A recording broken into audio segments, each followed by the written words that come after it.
L'univers étendu Spider-Man abandonné par Sony, un gâchis monumental, sous-estimé en plus d'avoir gagné une haine injustifiée de la part du public. Voilà ce qui attend le Amazingverse, faisant office de reboot à la saga de Sam Raimi. Il faudra attendre la version MCU et surtout un certain film de 2021 pour que cette version de l'Homme Araignée et ces deux films reprennent du galon. Mais en attendant, ce reboot nous a donné un premier opus avec autant de défauts que de potentiel, un second épisode longtemps détesté et considéré comme mauvais alors que c'est peut-être l'un des meilleurs films de la franchise, les bases d'un Amazingverse bien plus étendu que ce qu'il fut, sans compter qu'il aurait dû être le Spidey du MCU. Et pire que tout, l'histoire se répète. Un film excellent pourtant gâché par le contrôle créatif d'un studio qui n'apprend pas de ses erreurs, sans oublier l'attaque informatique menée par une dictature contre Sony par pure représailles, créant un événement qui restera marqué dans l'histoire du cinéma hollywoodien. Vous l'aurez compris, aujourd'hui pour faire suite à la vidéo sur la saga de Sam Raimi, nous restons dans la continuité. N'hésite pas à lâcher un like surtout si t'es sur la télé, à t'abonner, objectif 4000, à donner ton avis en commentaire et des idées de sujets à traiter dans de futures vidéos. Chers viewers, luxonautes, fans de l'araignée, défenseurs de ce reboot, c'est parti pour les deux films The Amazing Spider-Man. Bam, remise en contexte après l'annulation de Spider-Man 4, dans l'objectif de garder les droits d'exploitation du personnage et surtout de continuer de capitaliser sur ce qui est dans leurs films les plus rentables, Sony décide de reboot totalement l'Homme Araignée. Là où c'est fourbe, c'est qu'en réalité le reboot était déjà en développement quand ils avaient annoncé Spider-Man 4. En fait, ce qui s'est passé, c'est que comme il y a eu des désaccords entre Raimi et Sony lors du développement du troisième film, ils avaient anticipé un potentiel départ du réalisateur. Business is business, cela étant que l'objectif du studio est d'essorer le plus possible l'univers qu'ils ont en leur possession en proposant une alternative au MCU naissant, faisant de ce reboot un univers étendu avec divers spin-offs consacrés à des personnages des comics autour de Spidey, bien que cette information ne soit devenue officielle qu'à partir du 2, mais nous allons y revenir. Et alors, autant dire que cette histoire démarre très mal. Andrew Garfield, peu connu à ce moment-là, est annoncé en successeur de Tobey Maguire, ce qui ne pose pas encore trop de problèmes. Là où ça commence à piquer, c'est lorsque des visuels et photos deviennent publics, et la réception est très mauvaise. Dans la veine des Dark Knight, on nous propose un Spider-Man plus réaliste, plus sombre aux antipodes de la version de Raimi. Version de Raimi que les fans réclament. Pour une bonne partie du public, l'annulation de Spider-Man 4 a été une véritable douche froide, et une bonne partie d'entre eux partaient donc sans absolument la moindre volonté de laisser quelconque chance que ce soit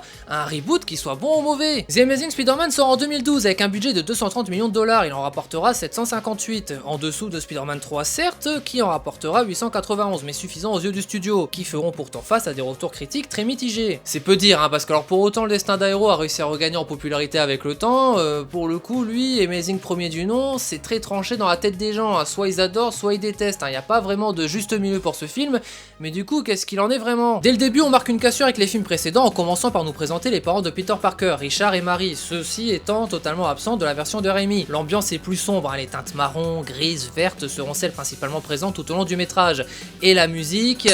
Beaucoup se souviendront de la musique du second film, beaucoup plus iconique, mais en réalité le thème original de The Amazing Spider-Man c'était celui-là, quelque chose de plus héroïque, mélancolique pour coller l'ambiance du film. Et à titre personnel, je la trouve vraiment pas exceptionnelle, plutôt fade, surtout en comparaison du cultissime thème de Sam Raimi. On est vraiment sur une version plus moderne de Spidey, qu'on retrouve ici à l'adolescence sous les traits d'un Andrew Garfield qui nous dépeint un Peter Parker beau gosse, qui s'habille relativement bien, plutôt décontracté chill et qui fait du skate. À quel moment ce Peter Parker n'est pas populaire? Bon, en tout cas, il va se faire bully par Flash Thompson avant d'entamer une discussion peu après avec Gwen Stacy, beaucoup mieux adaptée ici, n'est-ce pas Spider-Man 3? La relation Gwen-Peter est vraiment la force de ce The Amazing Spider-Man, et même du Amazingverse en général, bien éloigné de la version gnangnan et bancale de la relation entre MJ et Peter du Raimiverse. On va suivre l'origine story de Peter, un poil Romani ici, forcément reboot oblige, ça a beaucoup tourné autour du mystère entourant ses parents. Il va se retrouver à Oscorp, qui seront les grands méchants de cet univers, ce qui est franchement une bonne idée d'avoir choisi cet angle. Là-bas, après avoir rencontré le Dr Connors, ancien collègue de son père, il sera piqué par une araignée génétiquement modifiée, subira les transformations physiques et aboutira à la naissance de Spider-Man. Bon, jusque là c'est du classico-classique dans l'univers de Spider-Man, on est à 20 minutes de film, on est dans le bain. Le souci vient après, puisque il ne se passe plus grand chose en fait, Peter aide Connors pour le sérum grâce aux travaux de son père, il découvre ses pouvoirs, il se rapproche de Gwen. Ouais, c'est extrêmement mou, entre le moment où il se fait piquer et le moment où il devient Spider-Man, c'est-à-dire à la mort de l'oncle Ben, il se repasse à nouveau 20 minutes. Sachant que jusqu'à la piqûre, il y avait déjà pas grand chose qui se passait, et là on se retape à nouveau 20 minutes où il se passe rien, ça fait donc 40 minutes de film. où il se passe rien. Et le souci vient clairement de la gestion du rythme. Par exemple, dans le premier Spider-Man, il y a 30 minutes entre la piqûre et l'arrivée de Spidey. Sauf que les actions, elles s'enchaînent, c'est fluide. Dans Amazing, ça prend son temps, et vas-y que ça blablate, et je t'installe un fusil de Chekhov, et je reblabla scientifique, et je me balance un petit peu avec des chaînes, et je me branle en pensant à Gwen hors champ. C'est trop mou, ça stagne, c'est pas dynamique. Donc le Ben meurt, et Peter va chercher à se venger de l'assassin dont il a vu le visage. On va donc avoir le droit à un Dark Peter pendant quelques minutes. Vous savez, le Dark Peter qu'on aurait aimé avoir dans le film précédent. Et arrive le costume en élastane. Stan, Laston, il y en a partout, les Laston. Comme le film se veut plus réaliste, ils ont voulu un costume plus réaliste, on va y venir, et ils ont surtout voulu justifier de façon cohérente comment, avec très peu d'argent, il a pu réussir à se faire un costume. Et donc bah voici le résultat, et je vais me faire peut-être allumer, mais je le kiffais bien à l'époque, hein, je l'apprécie toujours autant aujourd'hui, hein. Le second est bien meilleur, je vous l'accorde, mais cette première version n'est pas un ratage total, un fait maison avec ce logo très en longueur, ces yeux jaunes qui créent presque une forme d'inquiétude, un peu insectoïde, c'est complètement dans le ton du film. Alors par contre, pour ce qui est du comics accuré, t'en repassera. Hein. Ouais, on est clairement sur de l'adaptation pure et dure pour le coup, hein. Et alors que déjà une partie du public voulait rester dans la continuité de Sam Raimi sans vouloir entendre parler du reboot, si en plus d'un nouvel univers qui va à contre-courant, on a même un costume expérimental, ça va pas aider. Hein. La seule chose qui a été unanimement appréciée, c'est un retour au lance-toile classique, absent de l'univers de Raimi. Spidey entre donc en scène, hein, toujours en chasse de l'assassin de l'oncle Ben, en quête de vengeance. Tu sais, à l'avenir, si t'as l'intention de voler des voitures, te déguise pas en voleur de voiture. Alors ouais, comment il est rentré dans la voiture alors que le voleur galérait juste avant pendant environ 15 secondes à devoir pirater la portière, j'en ai absolument aucune idée, mais c'est pas ça qu'il faut retenir, ce qu'il faut retenir c'est qu'on a enfin un Spider-Man qui blague. Je vous arrête tout de suite, Tobey Maguire blague aussi, mais comparé à cette version, c'est léger, hein. Andrew, lui, il est fougueux, il parle beaucoup, il enchaîne, il débite, il saute, il déconne, ce Spidey est vraiment fun, bien plus que la version de Sam Raimi. Et cette interprétation a été vraiment accentuée par le doublage de Donald Renew en France, n'en déplaise à certains pseudo-critiques ciné de YouTube. C'est un vrai couteau. Il est prêt le couteau. Mon point faible, les petits couteaux. Bon, l'autre point qui est un petit peu plus poussé ici qui est à relever, c'est que ce coup-ci, la police n'expédie pas le mandat d'arrêt contre Spidey avec un simple je ne reviendrai pas comme dans la saga de Raimi. Je vous arrête et je vous en parle. J'y vais, je vais attendre que vous reveniez. Je ne reviendrai pas, chef. Et en vrai, dans ce film, Spider-Man aura pour principal ennemi la police, hein, commandée par le capitaine Stacy, père de Gwen. Et là encore, c'est un point très marquant qui dénote avec la version de Raimi. La police est ici très présente et surtout mobilisée pour faire face à la menace. Chez Raimi, à part vite fait dans le 3, ils arrivent soit en petit nombre, soit après la bataille. Là encore, l'objectif affiché est de renforcer le ton plus réaliste du film. Et alors que la tension monte avec le père, une toute autre est en train de s'installer avec la fille. Pas peu fier de ma transition. Gwen avec qui il va enfin faire évoluer sa relation sur quelque chose de plus sérieux, hein. Comme je l'ai dit, ce sera l'énorme point fort de la saga Amazing, hein. Et dans un sens, heureusement, Mark Webb sortait de 500 Days of Summer, un film très centré relations humaines, sans compter que dans la vraie vie, les deux acteurs ont fini ensemble, hein. Donc ça sert fortement l'interprétation car l'attirance elle est réelle. Et là on arrive à ce que j'estime être le plus mauvais choix pour ce film, le grand méchant. Le lézard qui se transforme à 1h07, hein, pour se retrouver sur ce pont et donc être une vraie menace qu'à partir de 1h12. Il reste environ 1 heure de film, on est déjà à la moitié, et c'est seulement maintenant que le méchant apparaît. Ouais, puis alors attention à gros méchant. Hein. Bon ok, il va balancer des voitures qui devront être rattrapées par un Spider-Man devenant vraiment un héros à ce moment-là, en sauvant Jack dans une scène plutôt bien fichue et tendue. Comme l'étoile qui tendent les voitures suspendues. Allez. Mais le reste du temps, franchement, je le trouve pas très menaçant. À l'instar du comics, il veut transformer le monde en lézard, comme lui, pour les aider à devenir plus forts et ne plus être malades. Et c'est tout. Hein, c'est-à-dire que même s'il arrive au bout de son plan, bah tout le monde y devient lézard et puis voilà. Je sais pas, c'est peut-être une espèce de fantasme qu'il ne peut pas réaliser s'il est le seul homme lézard sur Terre. Pour moi, le lézard, c'est un ennemi classique de Spidey, bien sûr, mais pour autant, en faire le seul antagoniste pour un film, je vois pas l'intérêt, hein. Son background est trop faible pour le tenir sur la durée. La preuve, au final, on va très peu le voir, hein. Dans un épisode de 20 minutes dans une série animée, ça passe, mais pour un film de 2h20, tout de suite, c'est moins intéressant, et en plus, ça amplifie franchement cette impression de longueur du film. Il aurait été accompagné d'un second méchant, à la limite, pourquoi pas, mais en solitaire, adapté tel quel, c'est pauvre, hein. En plus de manquer d'envergure, je te parle même pas de son design dégueulasse. Alors je veux bien que le film se veut un petit peu plus centré scientifique, et pourquoi pas à la limite si tu veux, mais quand je regarde un film Spider-Man, j'ai pas spécialement envie de voir une version de C'est pas sorcier qui dérape. Et je caricature à peine en plus, hein. S'il y a une scène à retenir avec lui éventuellement, c'est celle où après avoir découvert l'identité de Spider-Man d'une manière vraiment débile, la prochaine fois, laisse une carte de visite, hein, ça ira plus vite. Il va essayer de le choper directement dans son lycée où on aura en passant l'un des meilleurs caméos de Stan Lee. Par contre, quand les deux ils se fight, hein, ça rigole pas, hein, ça se tape vraiment, même si c'est souvent trop court. Le lézard, il est bestial, hein, il veut dilapider Spidey sans aucune pitié. Bon, vous l'aurez compris, le film est enfin en train de s'accélérer et il se dirige tout droit vers son climax. Après l'attaque du lycée, la police est déployée pour retrouver la créature, ce qui va pas être très dur parce que des lézards géants, ça va, on le remarque d'assez loin généralement. En parallèle de tout ça, t'as Gwen, qui est au courant de l'identité de Spidey, qui, au lieu de se faire kidnapper comme d'autres gourdasses, va décider d'aider Peter. Oui, je déteste toujours autant la MJ du Raimiverse. Le lézard se dirige vers Oscorp pour récupérer son fusil de Chekhov qui est en réalité une machine pour déployer des armes chimiques. Hein. Gwen va essayer de l'intercepter en mettant en place un antidote, car si le lézard arrive à ses fins, il va transformer tout le monde en lézard. Et ouais, non, j'y arrive pas, j'en ai rien à foutre de son plan. Non mais, on vient de nous montrer à l'instant qu'on peut faire un antidote. Et assez rapidement en plus. Dans le jeu Amazing Spider-Man, qui fait office de suite alternative au film, le lézard arrive à transformer les gens en reptiles justement, il arrive à ses fins. C'est la giga merde, c'est vrai, hein, et c'est aussi pour donner du grain à moudre aux joueurs, mais scénaristiquement, il a réussi, et à la fin ça se règle quand même avec un antidote. Donc quel est le but de son plan si même dans le pire des scénarios tu finis à la fin par résoudre le problème? Surtout que dans le film, seule la ville de New York serait concernée hein. Il a besoin du système de dispersion, il va infecter toute la ville. Son plan est définitivement inintéressant et fait de lui un antagoniste oubliable hein, au point où, je m'avance un peu ok c'est vrai, mais dans No Way Home ils ont pas su en faire autre chose qu'un comic relief qui se planque dans un camion. Non vraiment c'est le plus mauvais ennemi qu'on ait eu dans la franchise jusque là hein, mes plates excuses au New Goblin de Spider-Man 3. Bon, il arrive à déclencher la machine et bah Spider-Man intervient, il met l'antidote et fin. J'abuse à peine, hein, le combat final est tellement court, il est pas impactant, il est expédié et en même temps bah Spidey il a l'antidote. À partir de là, qu'est-ce que tu veux faire face à un gars qui a pour seul but de créer une race supérieure en gazant les gens? Attends, ce qu'il faut retenir de ce combat final, c'est la mort du capitaine Stacy, hein, venu aider Spidey après avoir découvert son identité alors qu'il jouait au chat et à la souris depuis le début du film. Il mourra en faisant promettre à Peter de laisser Gwen hors de ses combats, promesse qui ne sera pas tenue, et donc les responsabilités de son grand pouvoir seront très lourdes dans le prochain film. Et The Amazing Spider-Man va se terminer sur quelque chose dont je n'ai pas encore parlé. Une scène de balancement, et pour le coup, ils ont réussi à innover. Dans la saga de Sam Raimi, c'est très contemplatif, hein, et surtout adapté aux moyens de l'époque, et c'était une vraie prouesse de faire des scènes de balancement crédibles. Ils avaient même dû inventer la Spider-Cam, un procédé qui a permis d'atteindre cet objectif. On va aussi retrouver des scènes contemplatives dans Amazing Spider-Man, mais dans ce dernier on est plus proche du héros, on se balance avec lui et des fois de façon très rapprochée, peut-être trop d'ailleurs par moment avec ce plan à la première personne, ça fait très jeu vidéo et cette scène avait déjà mal vieilli en 2012, mais pour le reste c'est majestueux, c'est fluide, quelques ralentis adéquats, mais de nuit.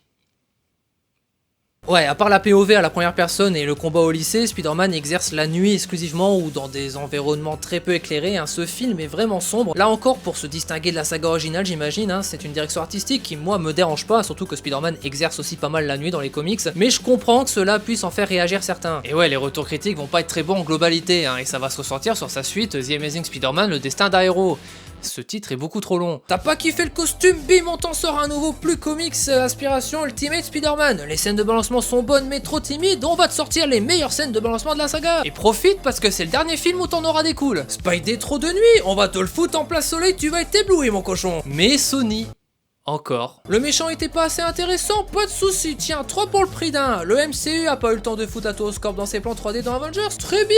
On garde notre Spidey, mais on va te le développer dans un univers partagé dans ce cas, et on va le faire sur un seul film. La musique était trop mélancolique, tiens, mange-moi ces cuivres mon cousin. Je crois que la tournure de la phrase était raciste, mais je l'ai pas fait exprès. The Amazing Spider-Man, le destin d'un héros, sorti en 2014 pour un budget de 250 millions, il en rapportera 716, faisant de ce film le moins rentable de la saga à l'époque et encore aujourd'hui. Et ça m'énerve un peu, hein, autant qu'Andrew Garfield quand les gens se sont rendus compte de leur connerie à avoir détesté cet univers en l'ayant revu dans No Way Home. Je ne comprends pas comment ce film a pu bider à ce point là, se prendre une vague de haine aussi incroyable alors qu'il est dans les meilleurs films Spider-Man sortis à ce jour, même à sa sortie en 2014, hein, je ne comprends pas pourquoi les gens l'ont autant boycott. Bon, en réalité si, mais c'est un concours de circonstances que je refuse d'accepter. Il y a encore les fans de Sam Raimi qui ont toujours en travers l'annulation de Spider-Man 4, hein, et donc boycott naturellement ce reboot et tout ce qui peut en découler. On a aussi ceux qui ont été déçus du premier Amazing Spider-Man qui n'a pas réussi à convaincre assez largement. Et Sony qui fait du Sony encore et toujours. Je l'ai dit, un premier accord entre Marvel et Sony concernant Spidey n'a pas eu lieu, hein. À l'origine, la Tour Oscorp devait apparaître dans le film Avengers, sauf que mauvais timing, les plans 3D de New York ont été finalisés avant ceux d'Oscorp. Mais à quelques jours près, ce clin d'œil aurait automatiquement fait du Spidey d'Andrew Garfield le Spider-Man officiel du MCU à la place de Tom Holland et aurait donc donné une toute autre saga Amazing. Sauf que c'est pas ce qui s'est passé et Sony a répliqué. Ils vont développer leur univers étendu Spider-Man en concurrence avec celui de chez Marvel. Le souci est que nous sommes en 2014, Avengers est déjà sorti, ça a été un carton. Du côté de chez DC, on s'y met aussi, il faut donc s'activer. Et donc ils feront deux énormes erreurs. Alors, la première, ils vont installer l'entièreté des fondations des possibles spin-offs sur un film de 2 heures, ce qui est compliqué et même relativement impossible. Et ça va donc aboutir à la deuxième erreur, qu'ils avaient pourtant déjà fait dans le passé avec Spider-Man 3, surcharger le film.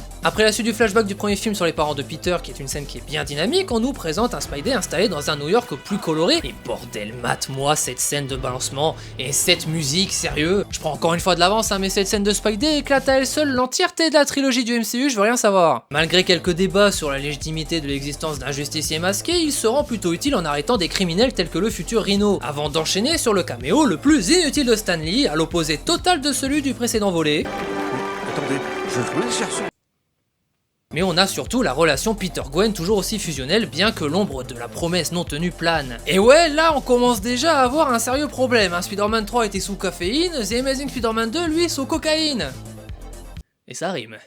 On ne respire pas, hein. Voici que je te mets un Harry Osborn et un Norman Osborn mourant, qui a une maladie, que son fils a aussi, hein, il faut le soigner. Et voilà Max Dillon, un génie asocial, fan de Spider-Man, que personne ne remarque, électricien chez Oscorp. Ah, on n'a pas le temps, Norman il est mort, hein, et du coup au fait, je t'ai pas dit, Harry et Peter ils se connaissent déjà de base, donc on va créer des liens d'amitié forcés à l'écran. Dans ce film on n'a pas le temps, et c'est pas fini. Et t'as Gwen et Peter qui se quittent, hein, car l'ombre du daron est trop présente, et t'as Max Dillon qui tombe dans un réservoir d'anguilles électriques suite à un accident de maintenance, et tiens Felicia Hardy, future Black Cat, brièvement introduite, et tiens voilà que Max s'est transformé en électro. Et tiens, voilà Max qui s'est transformé en électro. Cette musique, faut qu'on en parle. Probablement l'une des musiques les plus cultes de tous les méchants de Spidey au cinéma, avec ses voix qui résonnent dans la tête de Max, traversées par cette colère, ces interrogations telles le courant qui le parcourt avant la montée de rage qui grimpe, s'accentue avant d'exploser.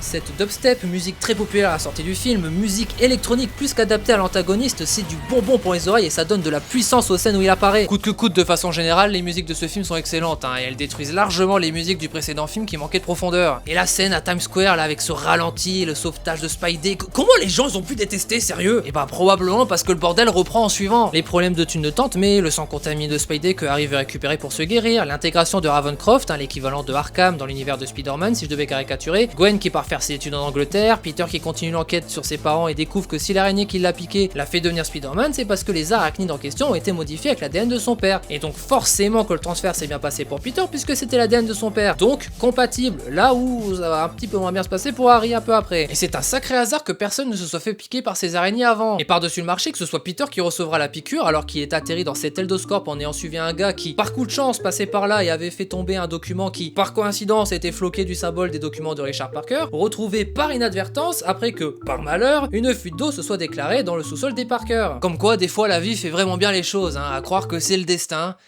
d'un héros. C'est le titre du film, c'est pour ça que le film s'appelle Grand Mieux, c'est le titre, tout s'explique.